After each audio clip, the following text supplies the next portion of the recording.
किसान आंदोलन के मुद्दे पर सुप्रीम कोर्ट ने एक अंतरिम आदेश दिया है, एक कमेटी का भी गठन कर दिया है और केंद्र सरकार के जो तीनों कृषि कानून हैं उनके अमल पर रोक लगा दिया है। लेकिन किसान कह रहे हैं कि सुप्रीम कोर्ट का यह अंतरिम आदेश मंजूर नहीं। कमेटी के जो सदस्य हैं उनके ऊपर भी सवाल खड़े कर रहे हैं। हमारे साथ मौजूद हैं कृषि राज्य मंत्री कैलाश चौधरी जी। कैलाश जी, सुप्रीम कोर्ट का अंतरिम आदेश आया, कृषि कानूनों के अमल पर भी रोक लगाया है, कमेटी का भी गठन किया है, लेकिन अब किसान उस आदेश को मानने को तैयार नहीं है और खासतौर पर कमेटी के सदस्यों के नाम पर ऐतराज है। ऐसा है कि सुप्रीम कोर्ट का जो निर्णय आया है ये हमारी भी इच्छा के विरुद्ध निर्णय है, कि हम नहीं चाहते थे कि हमारे कानून बने उनके ऊपर कोई रोक लगे। लेकिन उसके बावजूद भी सुप्रीम कोर्ट का निर्णय वो सर्वमान्य है और उस निर्णय का हम स्वागत करते हैं। और किसान यूनियन के नेताओं से भी मेरा निवेदन है कि वो इस निर्णय को माने। और बाकी रही बात कमेटी है वो निष्पक्ष है, उसके विषय पर अगर वो कह रहे हैं कि ये सरकार के द्वारा या जो उनके बिलों के समर्थन के अंदर वो जो यूनियन अभी जो कमेटी है वो सदस्यों ने इसका समर्थन पहले किया है। इसका समर्थन तो राकेश जी के टिकैत इनके प्रवक्ता हैं, इन्होंने भी किया है समर्थन। तो जब ये बिल पास हुए थे उस समय उन्होंने भी कहा था कि हमारे पिताजी को आत्मा को शांति है वो 27 साल बाद मिली है। तो फिर इसलिए मैं ये कहना चाहता हूँ, और लोकसभा के अंदर जो विपक्ष है उन्होंने भी इस बिल का समर्थन किया, वॉकआउट करके वो नहीं गए। तो इसका मतलब तो स्वाभाविक है जो विपक्ष के लोग हैं वो भी इस बिल का उस समय समर्थन कर रहे हैं। लेकिन अब मुझे लगता है कि इसमें कहीं न कहीं राजनीति हैवी हो चुकी है। फिर भी मेरा किसान भाइयों से निवेदन है कि इस बात को समझे, ये देश के उन करोड़ों करोड़ किसान जो इस बिल का समर्थन कर रहे हैं वो भी किसान हैं और आप भी किसान हैं, और एक गतिरोध दूर हो, इसलिए उस कमेटी के सामने अपने जो विषय उनको जाकर रखें, ये मेरा निवेदन रहेगा। ये सबके बीच में चर्चा जो सुप्रीम कोर्ट भी जिसको लेकर के थोड़ा परेशान थी कि 26 तारीख को ट्रैक्टर रैली दिल्ली में निकालने की बात हो रही है। हालांकि किसानों का कहना हमारा शांतिपूर्वक प्रदर्शन होगा, लेकिन 26 तारीख को ट्रैक्टर रैली की भी बात हो रही है। मैं तो उनसे यही निवेदन करूंगा कि शांति प्रिय वो अपना प्रदर्शन करे, और ये भी कहना चाहूँगा कि अब सुप्रीम कोर्ट का निर्णय भी आ गया, सुप्रीम कोर्ट के निर्णय को माने और इस गतिरोध को दूर करे, ऐसा मेरा उनसे निवेदन रहेगा। इस सबके बीच में सुप्रीम कोर्ट में जब सुनवाई हुई है उसके बाद में जब किसान नेताओं से बात हुई है, उन्होंने कहा कि ऐसे लोगों के सामने हम कैसे जा सकते हैं जो लगातार बिल का समर्थन करते रहे हैं। वहीं आज लोहड़ी का दिन है, वहां पर किसान जो कृषि कानून है उसकी प्रतियां भी जला रहे हैं।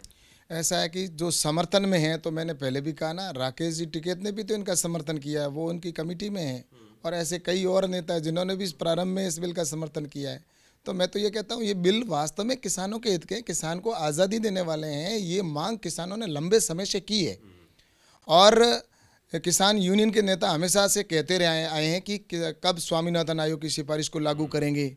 स्वामीनाथन आयोग की सिफारिश के अंदर तो यही बिंदु है जो इस कानून के अंदर है, तो इसलिए स्वामीनाथन आयोग की सिफारिश को लागू किया है और किसान को आज़ादी देने की उन्होंने बात की है।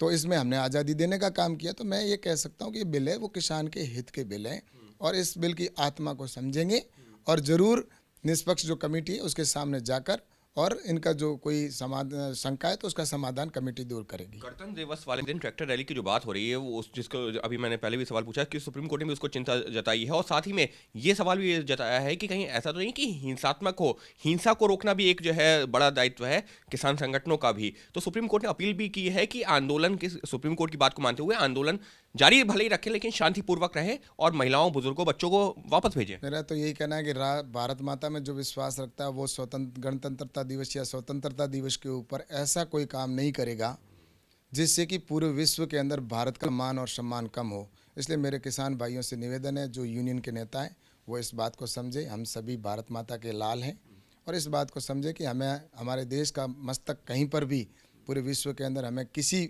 की वजह से हमें नीचे नहीं देखना पड़े। इस सबके बीच में राजनीति जिसका आपने जिक्र किया, कांग्रेस ने प्रेस कॉन्फ्रेंस की सुप्रीम कोर्ट के अंतरिम आदेश के बाद में, कहा कि इन चारों लोगों के ऊपर तो वैसे भी भरोसा नहीं किया जा सकता, और कांग्रेस भी जो है इसमें समर्थन करती है किसानों का, और तभी ये बात बनेगी जब तीनों कृषि कानून रद्द होंगे। ऐसा है, कांग्रेस की बात को देश कहाँ मान रहा है। कांग्रेस तो दो मुंह वाली बात करती है, और इन्होंने तो अपने घोषणा पत्र में भी बात कही है कि हम आएंगे तो ये कानून लाएंगे, और सदन के अंदर भी इन्होंने लोकसभा के अंदर वो उस बिल के पक्ष में बोल रहे थे।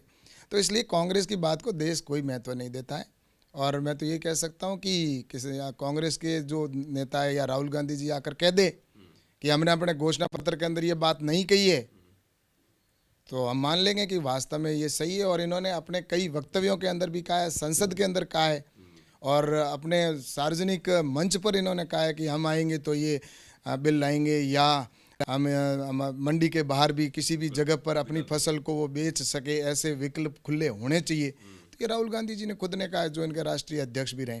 वैसे एक आखिरी सवाल, 15 तारीख को एक बैठक होनी है, वो बैठक अभी भी उसी तरह से होगी या सुप्रीम कोर्ट की कमेटी बनने के बाद में अब उस बैठक को लेकर भी कोई सवाल खड़े होंगे?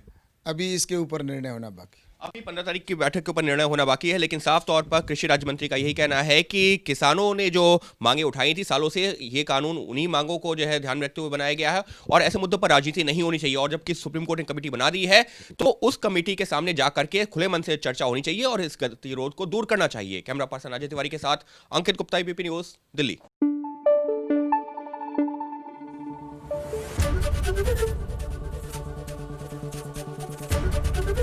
एबीपी न्यूज आपको रखे आगे।